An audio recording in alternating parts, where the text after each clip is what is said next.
So, ayun na nga mga kabengbeng, nasubukan na natin tong tracer na to. So, effective po siya sa lahat.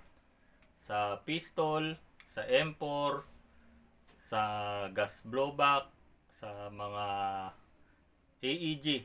So, ano po siya, effective po siya. Magagamit nyo po siya. Kaya lang, siyempre, hindi po sukat yung butas nito. Masyado pong malaki. So, gagawan nyo po siya ng paraan para maging masikip or magkasya po sa muzzle ng M4 kasi masyado pong malaki to. So, lagyan nyo lang po ng kahit tape, pampasikip lang, saka nyo ipasok. Pero, dahan-dahanin nyo lang kasi plastic lang po ito, baka mabasag. Yung sakto lang. Saktong higpit lang siya, yung hindi siya malalaglag sa takbuhan. So, umiilaw pa rin siya eh. So, ayos siya. Maganda yung sensor niya. Nakikita niya yung bala kung mabilis yung tawid. Ayan o. Pag may tumatawid sa kanya, umiilaw siya. Ayan. Kaya effective yung sensor niya. Maganda. So, dalawang klase po ito. Meron pong all black na mas mahaba. Tapos, ito po kasi ay transparent. So, kita po yung loob niya. Oh. Yung battery. Yan. Ito po ay rechargeable.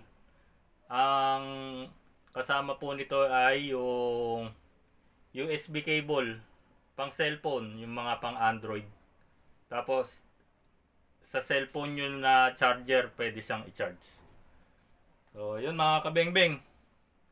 Sureball to. Maganda, maganda. Yan o. Pag may dumadaan sa kanya, umiilaw.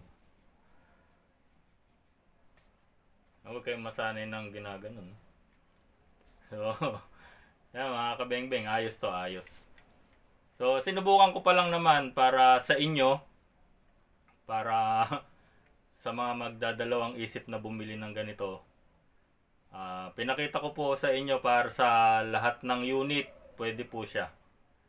So, mas maganda po ito kung pati yung bullet nyo ay tracer bullet. Para makikita nyo yung bala nyo umiilaw din habang malayo. Kasi yung ilaw na to, magre-reflect din dun sa kasi ano tawag dun? Yung nag-a-absorb yung tracer bullet ng liwanag.